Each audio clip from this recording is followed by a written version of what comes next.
So hello everyone, this side Neeraj Singh, bachelor the coach. और आज की वीडियो में बच्चों हम लोग बात करेंगे कि इस एनडीए एग्जाम में क्या रीजन है कि स्टूडेंट फेल हो जाते हैं और इतनी भारी मात्रा में हो जाते हैं। तो जैसे कि पहले हम बात कर लें कुछ फैक्टों के बारे में कि एनडीए एग्जाम की जब नोटिफिकेशन आती है, यह एग्जाम साल में 2 बार होता है। मैं प्रत्येक एक बार की बात कर रहा हूं, यानी 6 महीने की बात कर रहा हूं। 6 मंथ में एक एग्जाम होता है। तो प्रत्येक 6 महीने में जो नंबर ऑफ स्टूडेंट रजिस्टर करते हैं यूपीएससी की वेबसाइट पर कि हम लोग इस एनडीए की परीक्षा के लिए देना चाहते हैं, वो तकरीबन 7.5 से 8 लाख आते हैं। ये संख्या दरबदर बढ़ रही है। जैसे कि 2017 में 4.5 थी, फिर ये धीरे धीरे बढ़ के आज 6.5 या 7.5-8 लाख को भी टच कर रही है। रजिस्ट्रेशन के बाद जो स्टूडेंट सीरियस होते हैं वही परीक्षा को देने जाते हैं, यानी उसमें से कुछ स्टूडेंट ड्रॉप हो जाते हैं। तो जो स्टूडेंट रिटर्न एग्जामिनेशन में बैठते हैं यानी अपीयर्ड होते हैं एग्जाम के अंदर, वो रजिस्ट्रेशन थे अपीयर्ड थे, वो तकरीबन 6 से 6.5 लाख बच्चे होते हैं। यानी 1 लाख के आसपास बच्चे या उससे भी ज्यादा बच्चे परीक्षा देने ही नहीं जाते। यानी यहां से आप उनकी सीरियसनेस का अंदाजा लगा सकते हैं। तीसरी चीज, अगर 6-6.5 लाख बच्चे पेपर में बैठ रहे हैं, पेपर में बच्चे दे रहे हैं, तो रिटर्न में रिजल्ट्स कितने आते हैं? सर वो एग्जाम क्लियर कितने बच्चे करते हैं? तो रिटर्न में जो रिजल्ट्स आते हैं, जो number of student qualifying for return examination, वो होते हैं 7 से 8 हजार बच्चे। अगर हम प्रतिशत के बारे में बात करें तो ऐसे समझ लीजिए 14.84 या 1.1378 की यहां से यहां तक आने में 1.3% हिसाब किताब आता है।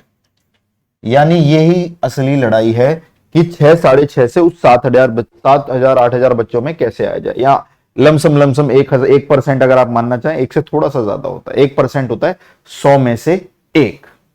यानी उन 100 बच्चों में से एक बच्चा आपका रिटन एग्जामिनेशन को क्लियर करेगा। तो यही आज की वीडियो का सार है कि ये जो इतना बड़ा गैप है, ऐसा क्या होता है 6-6.5 लाख बच्चों में से सिर्फ 7,000-8,000 बच्चे ही क्यों रिटन एग्जामिनेशन को क्वालिफाई करते हैं। मैं उन समस्याओं को या उन चीजों को बताने से पहले आप लोगों से बोलूंगा कि आज चीजों को ध्यान से देखना, इस वीडियो को लास्ट तक देखना है। रीजन कि इसमें कुछ ऐसी बातें भी की हैं जो आप शायद कर रहे होंगे अपने जीवन में, आज उनको नकारोगे, उनसे दूर होगे। प्रॉब्लम इतनी बड़ी है नहीं, क्योंकि जो स्टूडेंट लास्ट स्टूडेंट वो गॉट रिकमेंड का मतलब होता है एनडीए के अंदर और रिकमेंड हो चुका है, उसकी सब तरफ से हो चुका है, उसका नाम मेरिट लिस्ट के अंदर आ चुका है। तो जो स्टूडेंट लास्ट स्टूडेंट, मतलब इसका नाम मेरिट लिस्ट में आ गया है, ये रिकमेंड है, फाइनल हो गया है इसका। तो जो लास्ट स्टूडेंट है उसके मार्क्स के बारे में सुन ले, 900 में से 318 उसके रिटर्न में थे, तकरीबन 1/3। ऐसी कोई भी परीक्षा नहीं है जो 1/3 पर आपका सिलेक्शन करा रही हो यूपीएससी एनडीए के अलावा, यूपीएससी के एग्जाम्स के अलावा। आपको पता है स्कूल में 1/3 पे तो आप पास भी नहीं होते हो, या पास ही होते हो लाइन पर, 33% जस्ट पास ही होते हो, है ना। तो ये आपको रिकमेंडेशन दे रही है, पास नहीं कर रही है, आपको रिकमेंडेशन दे रही है। मेरिट में आपको देख पा रही हो, आप अपने आप को एनडीए में देख पाओगे। एसएसबी में भी तकरीबन 360, और जो टोटल मार्क्स बन के आते हैं एसएसबी प्लस रिटर्न के 1800 में से 678। तो अब समस्या क्या है कि बच्चा ये भी नहीं कर पा रहा है ना। स्कूल में तो बड़ा स्कोर करता है, 80%, 90%, ये। तो यहां पे ऐसी क्या प्रॉब्लम है कि 35% तक स्कोर नहीं कर पाते हैं, और इतना लंबा गैप आ जाता है कि 6.5 से 7.5 लाख बच्चों में से 7,000 से 8,000 ही इसको करते हैं। तो पहले तो आप ये समझ लो कि जो मैंने बच्चों के लास्ट स्टूडेंट की रिकमेंडेशन लगाई है कि ये मार्क्स पॉसिबल हैं अगर आप कुछ गलतियां जो कर रहे हैं उनसे बच जाए। और वही गलतियां आज हम वीडियो में डिस्कस करेंगे, क्योंकि ये बहुत अचीव करने वाला स्कोर है। क्योंकि 900 में से 318, 320, 350 नहीं स्कोर करोगे तो क्या स्कोर करोगे? पॉइंट वाली बात है। चलिए तो हम प्रॉब्लम देख लेते हैं कि स्टूडेंट क्या प्रॉब्लम फेस करते हैं। ये जनरली मैंने जो चीजों को देखकर बच्चों के एटीट्यूड को, क्योंकि हम लोग ऑफलाइन ऑनलाइन दोनों तरीके से अपने बच्चों को पिछले 8-9 सालों से तैयारी करा रहे हैं। इवन मैं खुद आईआईटी जेईई क्वालिफाइड हूं, और मैंने एनएसआईटी कॉलेज से तैयारी कर अपना पूरा का पूरा जीवन इन बच्चों के लिए झोंक दिया, जो सच में कुछ करना चाहते हैं, देश सेवा देना चाहते हैं, और इतनी कम उम्र में वो ऑफिसर वाला पैशन होता है ना, जो वो सर्व करना चाहते हैं देश के लिए।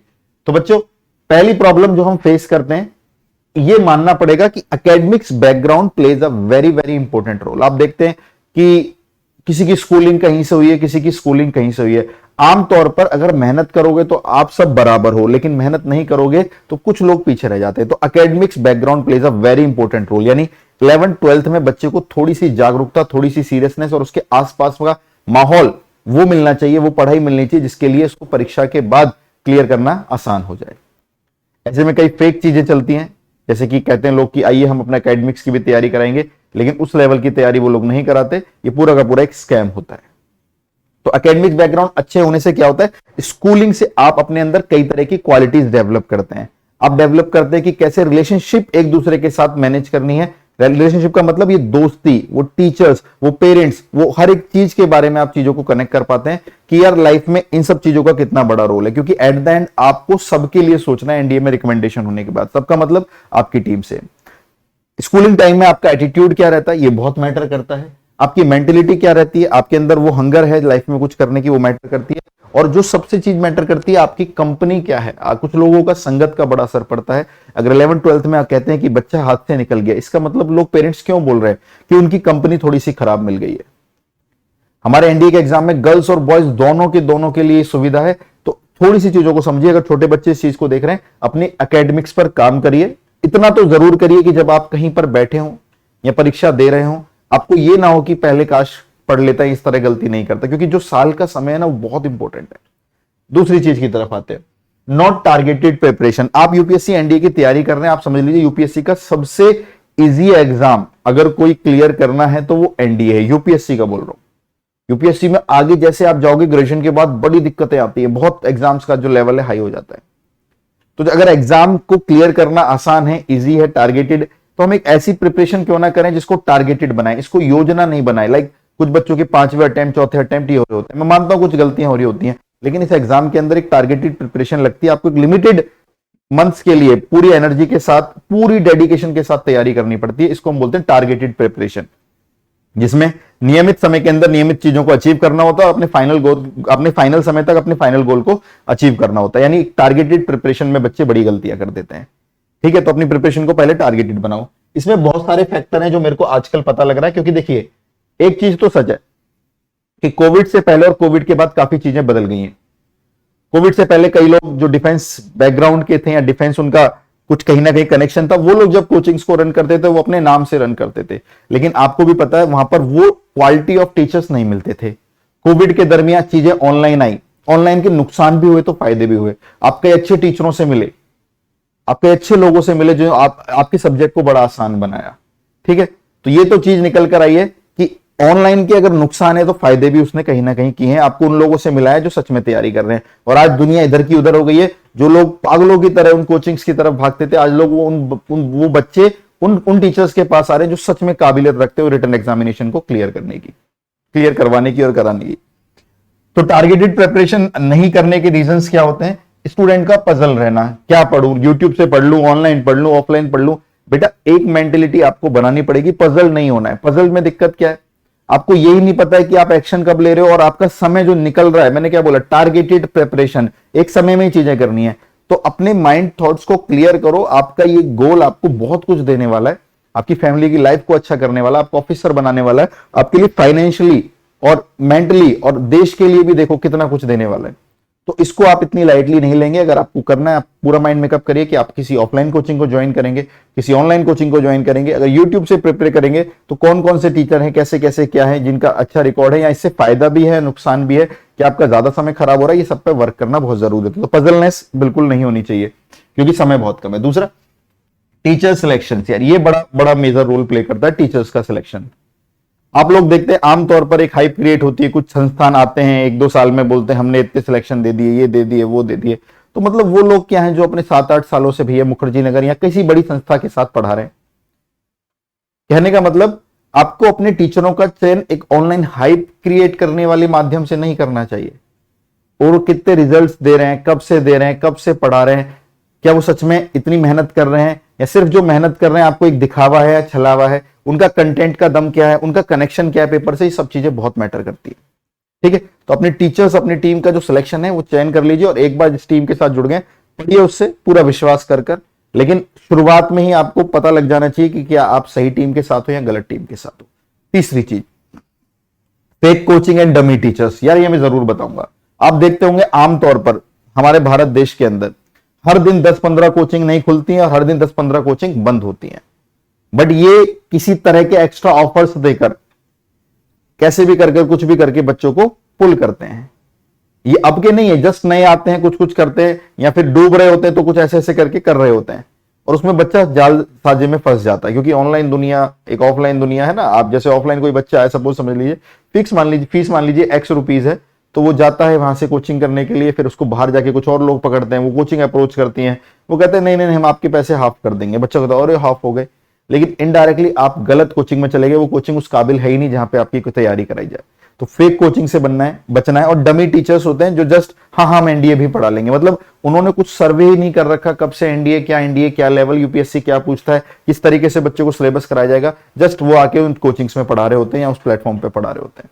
तो फेक कोचिंग और डमी टीचर से बचना है, बहुत जरूरी है। चौथी चीज, online hype but nothing serious preparation.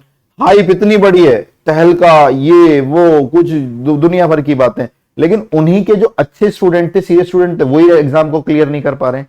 तो जो ऑनलाइन हाइपनेस है ना, इससे बचना है। ये सिर्फ एक छलावा है, एक दिखावा है ना। जैसा कि इंस्टाग्राम पे स्क्रॉल करते हो आप, है ना, बैकग्राउंड म्यूजिक होता है, कोई चल के आता है और आपको फीलिंग देता है हीरो वाली, उसके बाद थोड़ी देर बाद वो एक रील ही तो है, वो क्या है, आपका क्या इंपैक्ट हुआ उस रील का, आपके लाइफ में क्या इंपैक्ट हुआ, आपका तो समय भी ले गया वो स्क्रोलिंग में।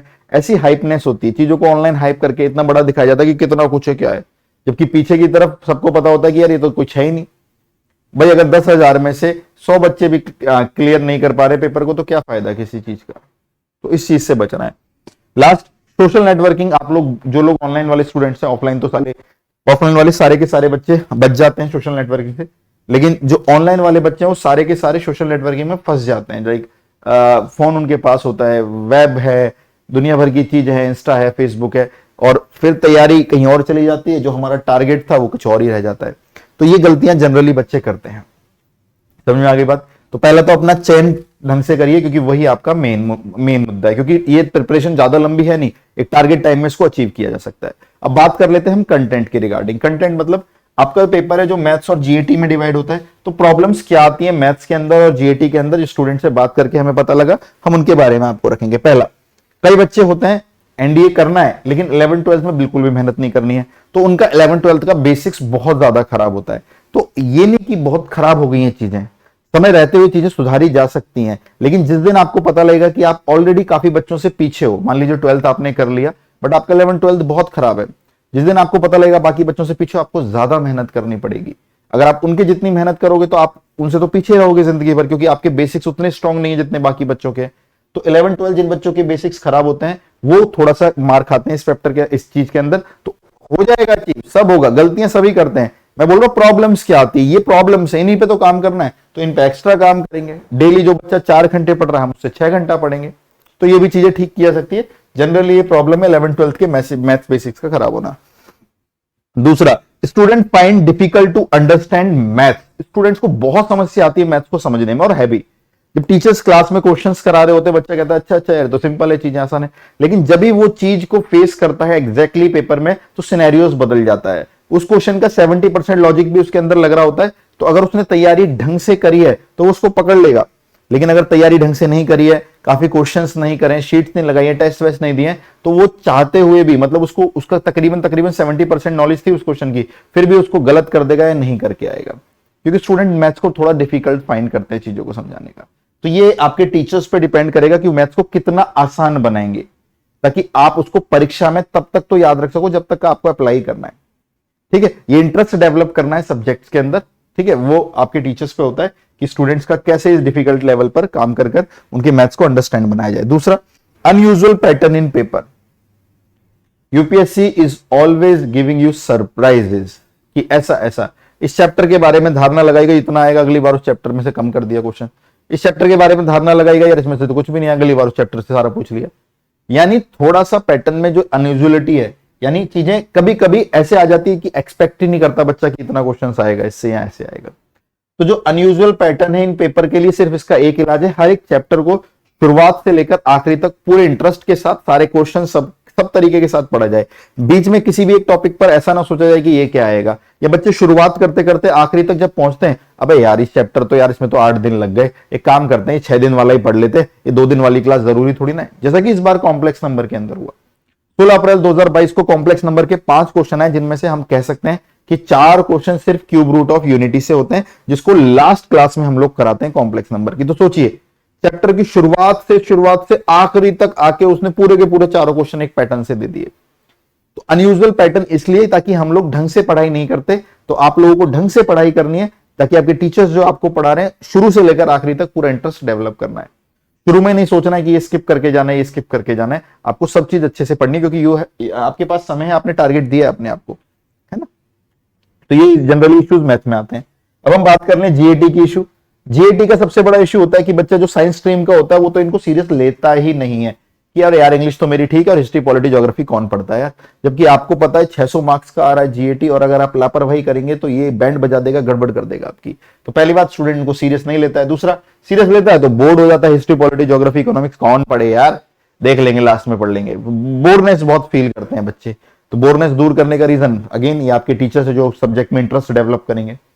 तीसरी चीज, despite being science student, science के स्ट्रीम के स्टूडेंट्स हैं, एनडीए आर्ट्स वाला भी दे सकता है, कॉमर्स वाला भी दे सकता है, आप लोग जानते हैं, बट मैं जनरली बात कर रहा हूं। साइंस स्टूडेंट्स होने के बाद भी साइंस के अंदर इतना स्कोर अच्छा नहीं करते हैं। Not score good in science portion, यानी साइंस पोर्शन के अंदर भी अच्छा स्कोर नहीं करते हैं। अगर आप साइंस स्ट्रीम के स्टूडेंट हो तो आप लोग फिजिक्स, केमिस्ट्री, बायोलॉजी के अंदर तो कम से कम अच्छा स्कोर करोगे, क्योंकि आपके 50 नंबर का पोर्शन है, पूरा का पूरा 200 मार्क्स का पोर्शन है। लेकिन बच्चे थोड़ी सी लापरवाही कर कहते हो ना, सीरियस ना लेके जीएटी को उसे खराब कर लेते हैं। तो जनरली ये प्रॉब्लम्स निकल कर आएंगे। तो आप भी इसी में से किसी प्रॉब्लम से प्रताड़ित हो रहे होंगे, परेशान हो रहे होंगे। तो कई चीजें घूम फिर कर कहीं ना कहीं आपके मेंटर के ऊपर आ जाती है कि आपका मेंटर आपको कैसे तैयार करे, और आपके मेंटर से कहीं ज्यादा ये डिपेंडेंट हो जाती चीजें आपके ऊपर। जब तक आप नहीं पढ़ोगे, आप कलम नहीं घिसोगे, आप एक सिटिंग नहीं बनाओगे, आप ऑर्डिनरी तरीके से कब तक पढ़ोगे। थोड़ा सा तो एगरनेस चाहिए ना कि हाँ यार आज लंबी सिटिंग बनाते पढ़ते हैं रात भर यार बढ़िया तरीके से, कल का संडे ना आज रात लंबा पढ़ लेते हैं, फिर संडे को सुबह मॉर्निंग में सो लेंगे। जब तक ऐसे ऐसे प्लान्स नहीं बनाओगे ना, मजा नहीं आएगा चीजों को करने में। तो आपके टीचर्स का रोल, आपके कोचेस का रोल और आपका रोल परीक्षा के अंदर बहुत ज्यादा जरूरी है। और आपकी सेल्फ प्रैक्टिस इज एवरीथिंग। आपको क्लास में टीचर ने क्वेश्चंस कराया, आपको समझ में आ गया, घर आके आप नहीं कर रहे हो उस चीज के, या उस तरह के क्वेश्चंस नहीं कर रहे हो, आप प्रॉपर आपके दिमाग से चीजें निकल जाएंगी। ठीक है भाई। तो हम लोग, आप लोग जानते हैं हमें, ठीक है भाई, हम लोग दिल्ली मुखर्जी नगर के अंदर, आप इन सारे टीचर्स को जानते हैं, सभी टीचर्स को तकरीबन मैं तो इन सब में छोटा हूं भाई, सभी टीचर्स को तकरीबन 10 से 12 साल हो ही चुका है मुखर्जी नगर में पढ़ाते पढ़ाते यूपीएससी चीजों को। एक से एक टीचर डिफेंस के हैं, और हम इन्हीं से बस उम्र में हम थोड़े से छोटे हैं, लेकिन एक्सपीरियंस बराबर कैरी करते हैं, क्योंकि बहुत कम उम्र से बच्चों के लिए मेहनत कर रहे हैं। तो हमें भी 8-9 साल इस पूरी की पूरी फील्ड में हो चुका है। और प्यारे बच्चों, इस द कोच डिफेंस एकेडमी ने आप सभी बच्चों को हमेशा कोशिश करिए कि आप पढ़ाई की तरफ रुझान दें। टीचर्स ने क्लास में जाके कोई मजाक या कोई नाटक नहीं, पढ़ाई को मेन माना। और हमने देखा भी अभी कि अगर हम सीरियस नहीं होंगे, हम थोड़ी देर के लिए चीजों को नहीं समझेंगे, तो हमारा ये अटेम्प्ट खराब हो जाएगा। तो दिल्ली मुखर्जी नगर के अंदर द कोच डिफेंस एकेडमी हमेशा से ही आप बच्चों के लिए काम करती रही है। ये हमारी पूरी की पूरी टीम आपको तैयार करेगी एनडीए एग्जामिनेशन के लिए, जो आपका 3 सितंबर को होना है। हमारे बैचेस यूजुअली आते रहते हैं, जिन पर आप इन नंबर्स पर कांटेक्ट कर सकते हैं। आप किसी भी प्रकार की जो आपने भी प्रॉब्लम देखी ये फेस नहीं करोगे, क्योंकि आप हमारी मेंटरशिप के अंदर रहोगे, हमारी गाइडेंस के अंदर रहोगे, हमारी निगरानी के अंदर रहोगे। तो इस समस्या का समाधान हम आपको कर लेंगे।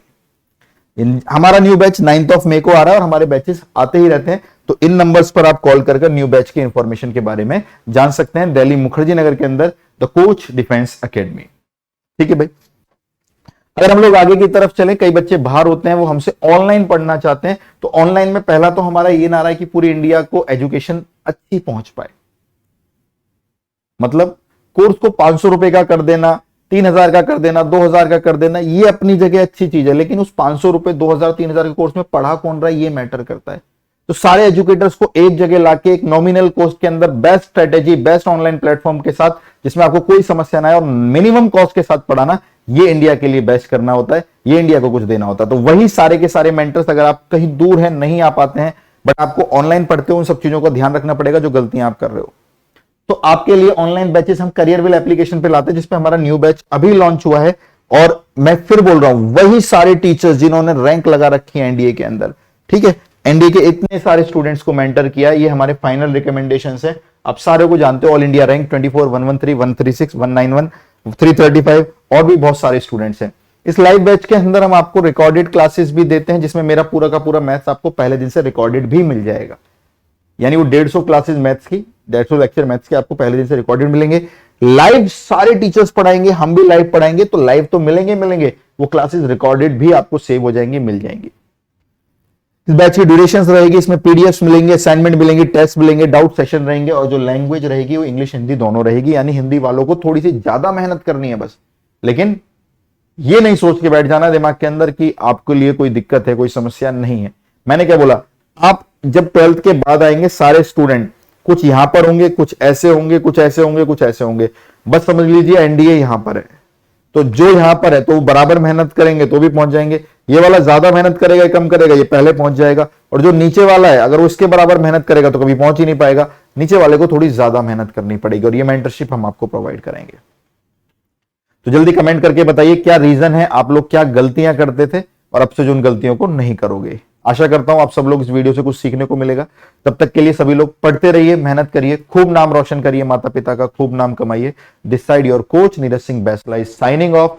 शौर्यम दक्षम युधे बलिदान परम धर्मा। जय हिंद, जय हिंद, जय हिंद प्यारे बच्चों।